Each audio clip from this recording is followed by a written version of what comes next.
Welcome to Business Line's State of the Economy podcast, where you'll find insight, analysis, and the story behind the numbers.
So, as I was explaining to Mr. Ajay and Jitendra that, we do this as a sectoral focus thing. So, in our podcast, we speak to like analysts or experts or industry leaders across a particular sector to analyze the latest trends. So, I thought, because IT, that's been a long-standing topic for us. So, I thought it would be finally great to uh, speak to you guys about what's happening in the IT industry and all the associated sectors.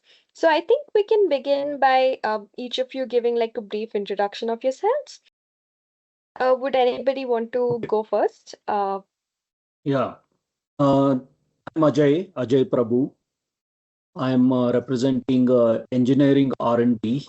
Um, I'm from Quest Global, which is an engineering R&D service provider company. We are 27 years old with about 21,000 engineers spread across the world. And we are 27 years into this business.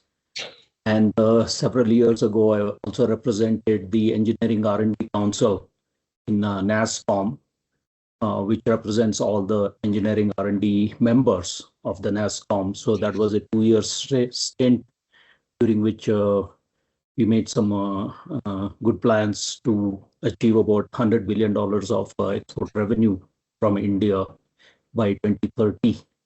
So I bring, let's say, that kind of understanding and knowledge to this table today. Looking forward to it. Thank you. Mamta, would you like to go next? So I'm based out of Hyderabad. I lead the GCCs for HSBC in India. We are more than 28,600 people today in 6 different locations in the country.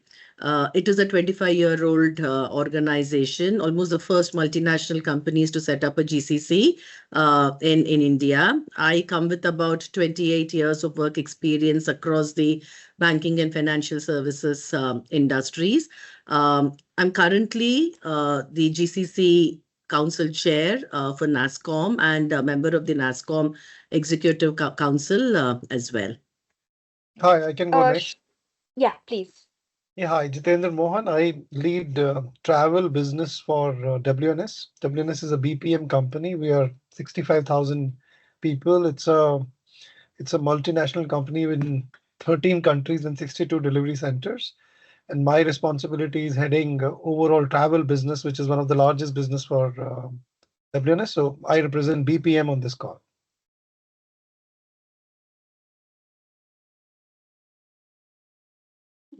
Mr. Srikanth? Yeah. Hi. Good afternoon. My name is Srikanth. I'm Srikanth Srinivasan. I represent NASSCOM. I head the membership and outreach function at NASSCOM and some of the verticals like GCC, BPM, and SME. Thank you for that. So I think we can start with, what's happening happening in the overall IT industry? Shrikant, I think we can go ahead with you first because there's a lot of Sure. uncertainty recently. They were predicting, like sort of like a revival for the industry in FY25, but now a lot of analysts are saying that discretionary spending might not still come back.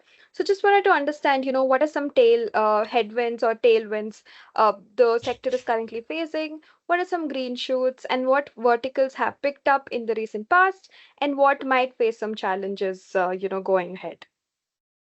Sure. Thank you. So first of all, I think from an industry standpoint, I think the last year, at least the results we saw for FY25 have definitely been better than the previous year. So the industry has overall grown at about 5.1%. Even exports have grown at about 4.6%, while domestic has been slightly higher at about 7%. In terms of in terms of the headwinds and tailwinds, obviously every business goes through both. But I would probably talk of the tailwinds first. I think certain sectors have been showing a little positive trend. Sectors like the high-tech part of the industry, the BFSI, certain pockets of manufacturing, certain areas of manufacturing, somewhat of trade, transport, logistics.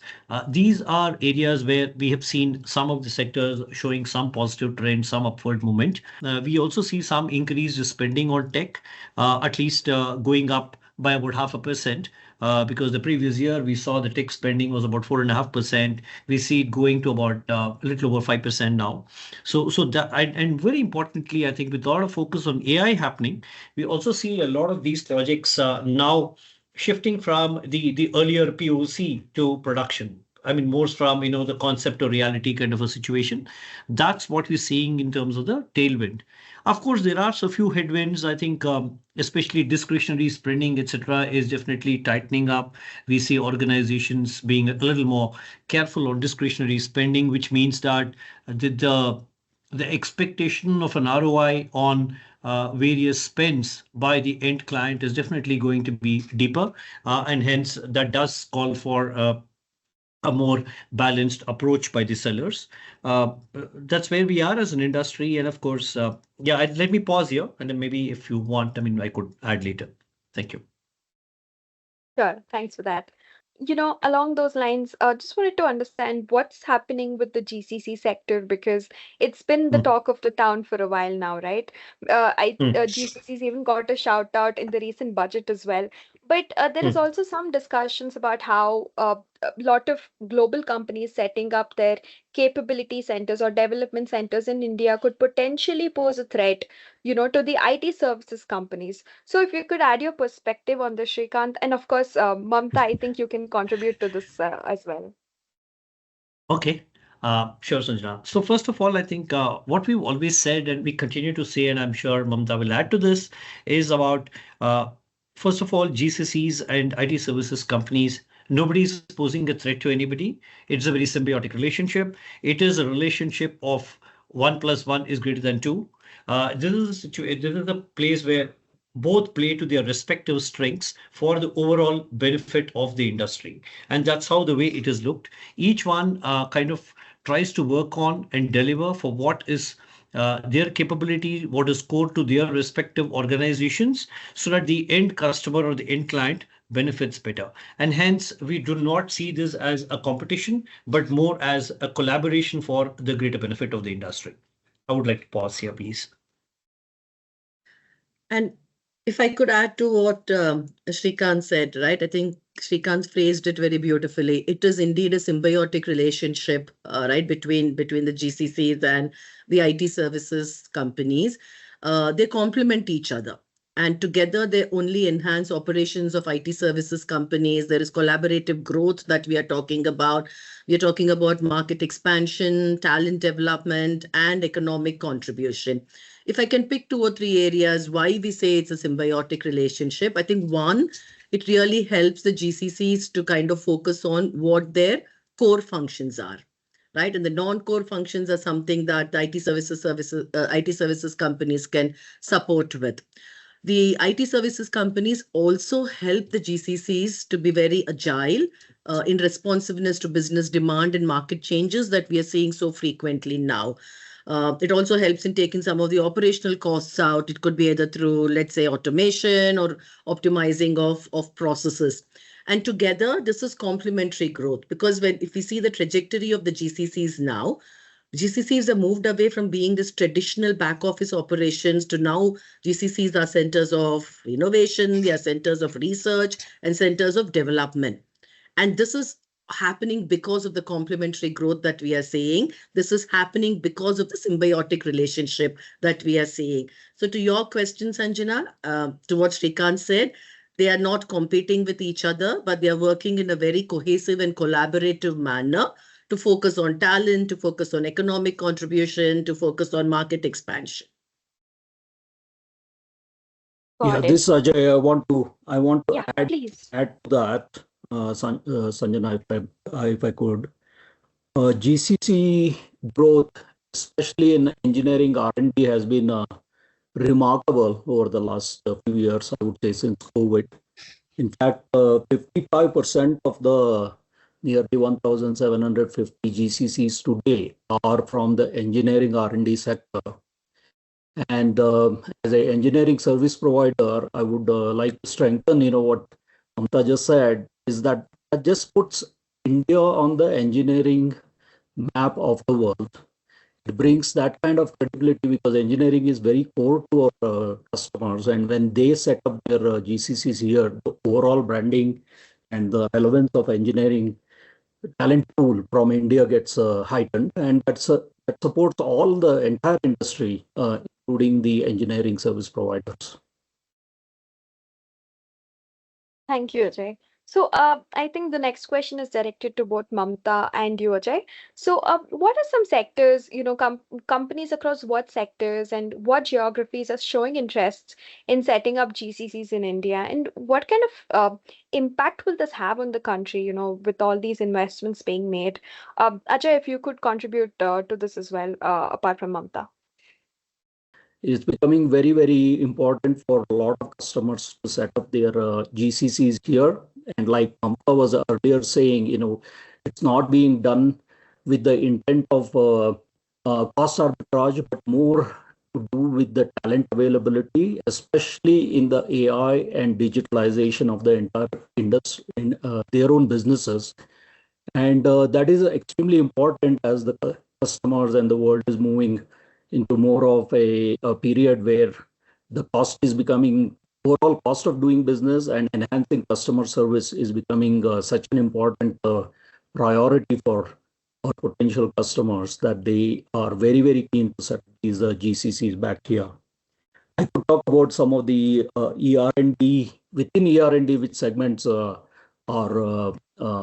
finding much more, let's say, tailwinds and doing very well. But let me have a Mamatha comment on this part first.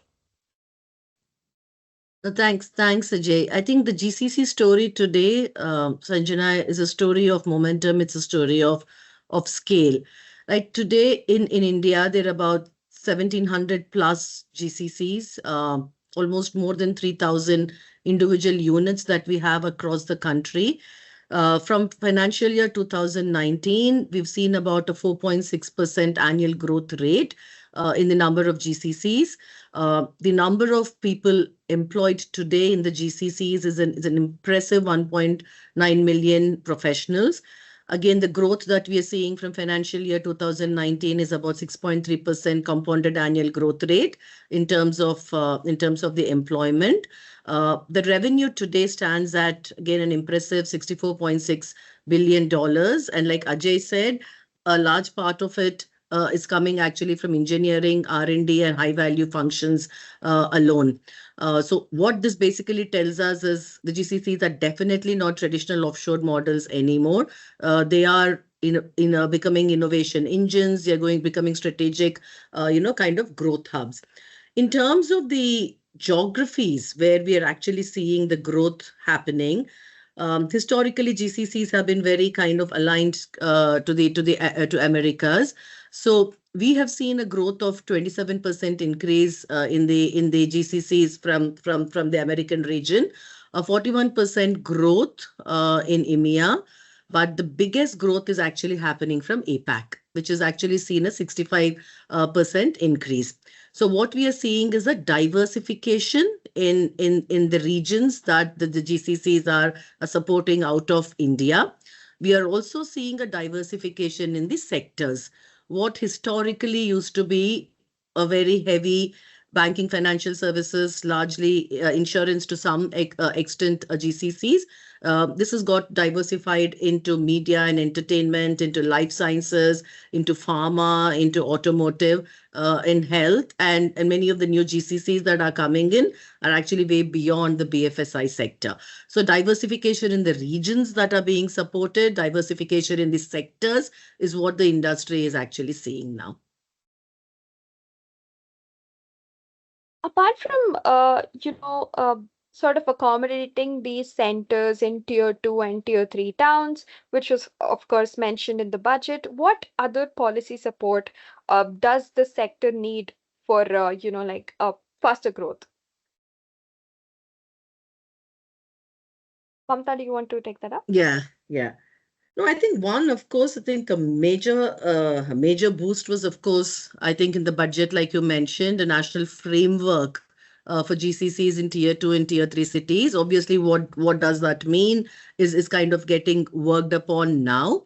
I think there's few other areas I would think where the sector can definitely help from in terms of policies is continuously focusing on the ease of doing operations. There's a lot that has happened in this space, but there is further opportunity in terms of helping new organizations coming into the country, but also expansion of existing GCCs into other cities and in the country, and policies that can focus on infrastructure, like I said, compliance, simplification, any incentives for innovation, I think would really boost GCCs from being, pure play delivery centers to kind of global decision making and innovation hubs. Of course, we'll have to watch out for what's happening in US as well, and the possible implications that can have on the GCC sector in the country. But again, it's being very, very closely watched out to understand the implications, and any response thereof to those is something that's being worked on.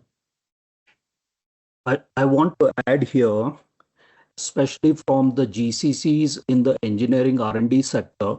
Like I said, they are really coming here for tapping the talent, quality of talent, and also the abundance of talent. And there is a lot of possibility for these customers to do very high-end R&D work in India. But the GCC transfer pricing issue has been one of the hindrance for the quality of work being done out of here, because as a country we really want to bring a lot more R&D knowledge here, and then it kind of percolates and supports our own country's growth.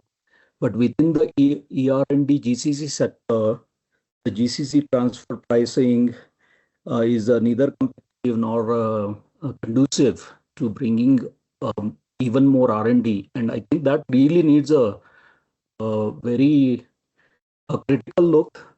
I would say that's the number one issue for ER&D GCC segment to grow a lot more from this point. So, Jitendra, coming to BPMs, there's a lot of discussion about how AI will sort of uh, replace a lot of roles in the BPM industry. So, what is the situation here?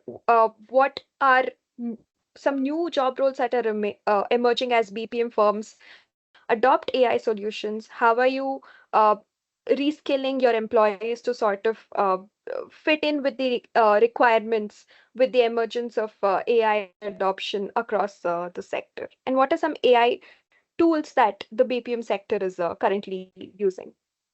Thanks a lot, Sanjana. This is a question where I can write a book overall. Of course. So, let me see if I can quickly give you color of all the questions. So let's start from, will AI eat BPM for breakfast? That's where the story joke started a year back or year and a half back, right? Everybody thought it is the doomsday which is coming for BPOs. I mean, that's how the Right. reports were called, and everybody got scared, and stock price got tumbling down, and people obviously are just are emotionally just got attached to that statement. So that is point number one. Will the industry die down, or will the industry create more jobs and create more roles? The answer is very clear. Now, how will that happen? See, if you look at, first of all, AI is not new, right? It started with predictive AI many years back. Then it came into generative AI, and now we are talking agentic AI. That's the transition, let's say, evolution of AI, which has happened. Now, if you see the green shoot question you're asking, that what are the kinds of things possibly will this create more jobs, or will this take away jobs? See, it is actually a most interesting time for the industry from BPM perspectives. See, BPOs, when they started many years back, and then they became BPM, some of the complex BPOs became BPMs, were always talking of process improvement and continuous improvement and transformation, but they were actually truly not able to do transformation because of the technology handicap. And today, with generative AI and agentic AI, your transformation truly can happen, which means your AI driven ecosystem can emphasize agility, personalization, can really help you in creating, converting unstructured data and deliver human like interactions right into personalized customer responses, predictive analytics, content management, document scanning. Look at the whole chain of processes which a typical organization runs, whether it is a travel industry, whether it is an insurance industry, or a high tech, or pick any industry. All of them are dealing with similar kind of operating ecosystem, right from back office to mid office to front office. And your predictive AI, generative AI, and agentic AI, all three are materially impacting all the facets of a organization. Now, which means the complexity and the outcome expected from a particular job will go up. So if today you are touching the back office, mid office, front office, and hopefully assuming using the traditional Six Sigma and lean methodologies to improve by, let's say, 40%, and in 3 years, with this, you can actually improve, let's say, hypothetically 70%, but in 1 year. So that is the big shift which is happening in the mind shift of how to look at transformation in a very different way, how to really generate revenue out of the processes and not just focus on efficiency, which used to be the buzzword in this industry for 20 years. That efficiency, cost, labor arbitrage, move into tier two, which is again labor arbitrage. Today, that is given that will anyway happen, irrespective of whichever country you go to. Today, we are truly able to create transformation solutions and value differentiation offerings. Second, so that is that's a big change, I would say, the way people are thinking now, whether it is advanced conversational AI, whether it is, let's say, in the personalization space, hyper personalization, whether it is revenue focused BPM services, whether it is things like real time analytics. Then the next step will be democratizing the whole AI, which is today still happening, but it's going to happen at a very fast pace. And imagine the time when AI will be used like Microsoft MS Office. The time is very near in our future. Now, imagine the kind of productivity, imagine the kind of transformation, imagine the kind of decision making which a process can take with human or without human, with a bot or without a bot, to deliver huge transformation benefits. So the future of the point when you started on saying digital of the offshoots or green shoots is actually very different analytics, predictive kind of outcomes to be really created out of this. Now it is obviously now dependent on the skill enhancement. See, all this is fine, jobs will be created, industry will grow, but will you be able to encash that opportunity as a country and as a BPM industry?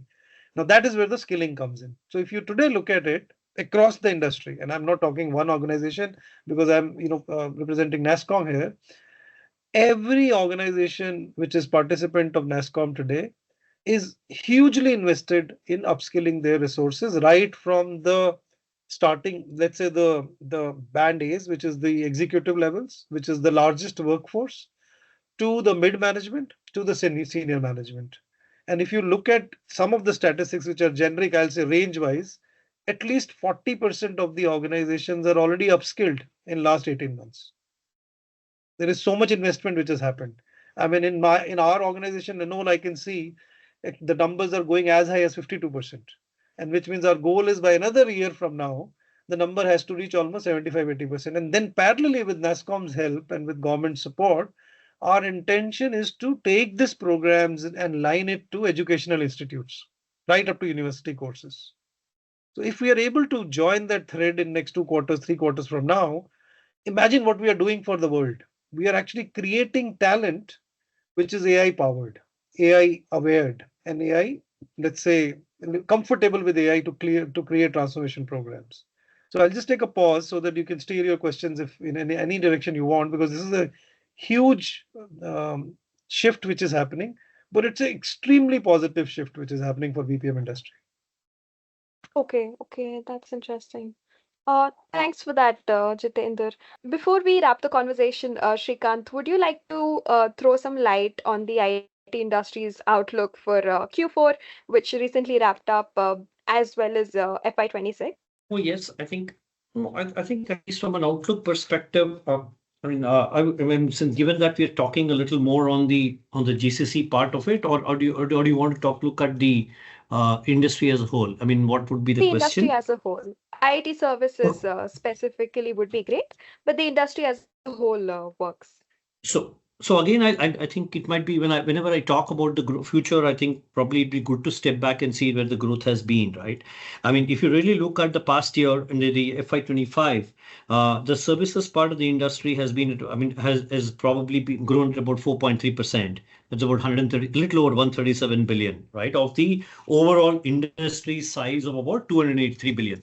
So, and given the various headwinds and tailwinds, we do not see, we definitely do see that this trend will continue, given that the way we're seeing the increase in spend, etc. We definitely see the growth going up. And again, this is only the services part of it. And if you really look at the other verticals too, which is both the BPM piece, which again grew at about little over 4.7%, and engineering at about 7%.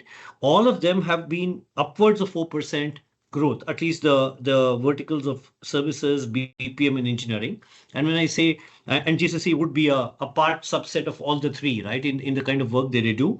So eventually we see that this number continuing to be the same or getting better. Yes, Ajay.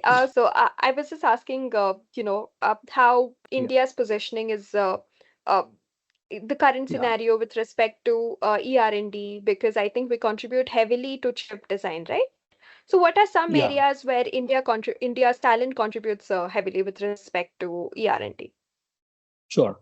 So, Sanjana, I want to pick up on and make sure that the earlier one point about this policy support, that you Sure. captured that. The GCC growth in ER&D segment is extremely welcome and really good.